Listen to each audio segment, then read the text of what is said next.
প্রিয় দর্শক, প্রতিবেদনের প্রথমেই আপনাদের স্বাগত। আমি আজকে এসে উপস্থিত হয়েছি মুর্শিদাবাদের মুর্শিদাবাদ তথা পশ্চিমবাংলার বিখ্যাত ড্রাগন বাগানে। এখানে তিনি প্রায় 6 বিঘা ড্রাগন চাষ করেছেন। তো তিনি কিভাবে আগ্রহী হলেন, তার আয় ব্যয় কত বাৎসরিক, পুরোটাই আপনাদের সামনে তুলে ধরবো। আপনারা ভিডিওটি স্কিপ করবেন না, শেষ পর্যন্ত দেখতে থাকুন। আর যে সমস্ত বন্ধুরা আমার ভিডিও দেখছেন অথচ চ্যানেলটি সাবস্ক্রাইব করেননি, তাদের কাছে অনুরোধ, চ্যানেলটিকে সাবস্ক্রাইব করে বেল আইকন বাজিয়ে দিন। আর যে সমস্ত বন্ধুরা ফেসবুক পেজে দেখছেন, তাদের কাছেও একই রকম অনুরোধ, আমার পেজটিকে ফলো করে দিন। তো চলুন আমরা সেই বিখ্যাত ড্রাগন বাগানের মালিক, তিনি একজন অভিজ্ঞ ড্রাগন ফার্মার, তার সঙ্গে কথা বলবো। দাদা বলেন, কেমন আছেন? আলহামদুলিল্লাহ ভালো আছি। আপনি কেমন আছেন? আমি ভালো আছি। তো আপনি যে এত বড় প্রজেক্ট করেছেন একটি, তো কিভাবে আগ্রহী হলেন প্রথমত? আর তাছাড়া তো প্রচুর ব্যয়বহুল। হ্যাঁ, নিঃসন্দেহে ব্যয়বহুল। প্রথমত আগ্রহী বলতে আমি প্রথমে ড্রাগনের প্রতি কিন্তু আগ্রহী ছিলাম না। ড্রাগন আমার বাড়িতে গত 5-6 বছর থেকে ড্রাগনের চারা আছে, কিন্তু ড্রাগনের প্রতি আমি অতটা আগ্রহী ছিলাম না, বা ড্রাগন যে চাষ করতে হয় এটাও জানতাম না। আমি প্রথমত আজ থেকে 2.5 বছর আগে খেজুর নিয়ে আমি অনেক বছর থেকেই চিন্তা ভাবনা ছিল আর কি করতাম। তো খেজুরের বাগান নিয়ে আমি কাজ শুরু করি। আমার 1 বিঘা প্রায় খেজুরের বাগান আছে। শুধু খেজুর না, সেইখানে কমলা লেবু, মাল্টা লেবু, লঙ্গন, 12 মাসি কাঁঠাল আর কি মিক্সড বিভিন্ন রকম ফলের ভ্যারাইটি আছে সেইখানে। তো সেইখান থেকে আমি ড্রাগনের একটি বাগান আমার মানে মনিন ভাই আমার, ওনার বাগান আমি ভিজিট করতে যাই আর কি।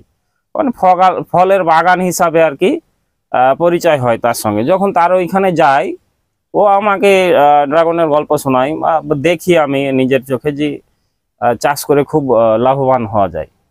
তারপরে আমি এইটা নিয়ে ইউটিউবে ঘাটাঘাটি শুরু করি, বিভিন্ন ভিডিও কিভাবে চাষ হয়, কোথায় কোথায় চাষ হয়, কীরকম ফলন, কীরকম ইনকাম, এই দেখতে থাকি। তো আমাকে খুব আগ্রহী মনে হয়। তারপরে আমি বছর 2 আগে 6-7 কাঠা মতো আমি আর কি প্রথমে চাষ শুরু করি। তারপরে দেখি যে কি হ্যাঁ, খুব লাভবান। তারপরে আমি এই বাগানটি শুরু করি 3 বিঘা। তারপরে ধীরে ধীরে ধীরে ধীরে আমি বাড়িয়েছি। তো এই বাগানটির বয়স আমার 1 বছর 8 মাস। এইখানে এখন যে আমি বুঝতে পারছি 1 বছর 8 মাস এই পর্যন্ত আমি গত সিজনে প্রায় 3 লাখ টাকা, এবং এই সিজনে প্রায় আমার 4 লাখ টাকা। এখন পর্যন্ত 1 বছর 8 মাসের গাছ আমার 3 আর 4 7 লাখ টাকা অলরেডি হয়ে গেছে। এবং এখন বর্তমানে আপনি দেখছেন যে গাছে যে পরিমাণে ফল এবং ফুল আছে, এইগুলো নিঃসন্দেহে আরো 4 লাখ টাকা আর কি নিঃসন্দেহে হবে। তো আর এই সামনে সিজন পর্যন্ত আমি দেখতে পাচ্ছি এইখানে 3 বিঘা জমিতে আমার যতটুকু ধারণা, এরকম যদি চলতে থাকে তাহলে প্রায় 20 লক্ষ টাকা আর কি আয় করা যাবে এই বছর, বা তারও বেশি হতে পারে এই বছরই। এখন তো দাম আবার বাড়ছে একটু। হ্যাঁ, এখন দাম বাড়ছে, প্লাস দেখুন গাছ, কেন বলছি বেশি দিনকার তো না, 1 বছর 8 মাসের গাছ। 2 বছর যখন গাছের বয়স হয় তখন আর কি বাগানটা পরিপূর্ণতা পায়। এখন অনেক ডাল দেখুন, এইসব ডাল এখনো ম্যাচুরেট হয়নি। দেখুন এগুলোতে কোনো কুড়ি নেই, ফুল নেই। এগুলো নতুন ডাল। এগুলো যেরকম পুরনো ডালও আছে, ফুল আছে, ফল আছে, সেরকম অনেক ডাল আছে। দেখুন এগুলো নতুন ডাল, এগুলো এখনো গ্রোথ থামেনি।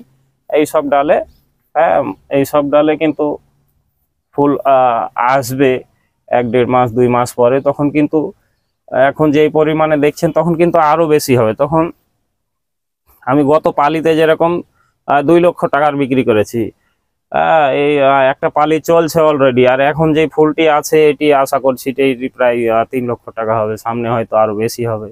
তো আপনার তো গত রাতে মনে হয় কয়েক হাজার ফুল ফুটেছে। হ্যাঁ, আমার যতটুকু আইডিয়া প্রায় 5 থেকে 6 হাজার ফুল ফুটেছে। মানে এইখানে যে পুরো 3 বিঘা এটার উপরে। এবং আরো লক্ষ্য করুন এইখানে ফুল যেমন আছে, এই যে অনেকগুলো দেখুন এগুলো কুড়ি আছে, যেগুলো আজকে আবার ফুটবে। হ্যাঁ, এইখানে দেখুন অসংখ্য। এইখানে এই জায়গাটার মধ্যে 1 2 3 4 5 6 7 8 এখনো কিন্তু 9 10 অনেকগুলো ফুল আছে, যেগুলো আজকে ফুটবে বা কালকেও কিছু কিছু ফুটবে। সব মিলিয়ে অনুমান আমার এই জমিতে 2-3 দিনের মধ্যে প্রায় 10 থেকে 12 হাজার ফুল ফুটবে। তো আপনার মানে চারা রোপণ করা থেকে ফল আসা পর্যন্ত আনুমানিক কত টাকা খরচা হবে? চারা রোপণ থেকে ফল আসা পর্যন্ত বিঘা প্রতি আপনার প্রায় 2 লক্ষ টাকার আশেপাশে আর কি খরচ হবে। আর যখন আপনার বাগান প্রায় 1.5-2 বছর পরে পরিপূর্ণ হয়ে যাবে, সম্পূর্ণ বাগান তৈরি হয়ে যাবে, তখন আপনার বাৎসরিক খরচ কত হতে পারে আনুমানিক?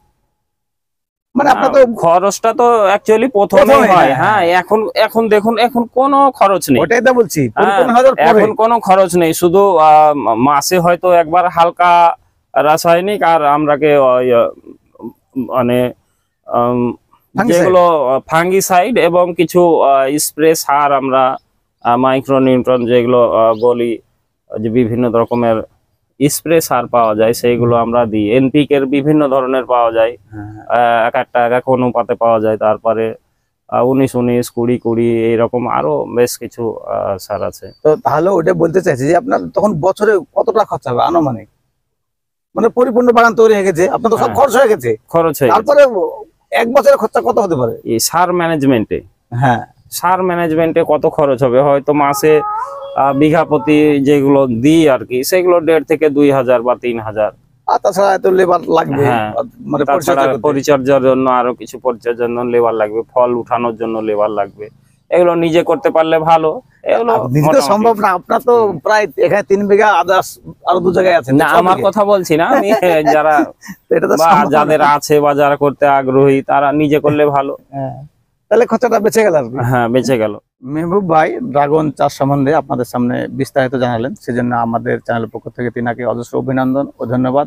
আর আপনারা যারা আপনাদের মূল্যবান সময় ব্যয় করে আমার ভিডিওটি শেষ পর্যন্ত দেখলেন, তাদেরকেও অনেক ধন্যবাদ। পরবর্তী নতুন ভিডিও নিয়ে আসা পর্যন্ত ভালো থাকবেন, সুস্থ থাকবেন, ধন্যবাদ।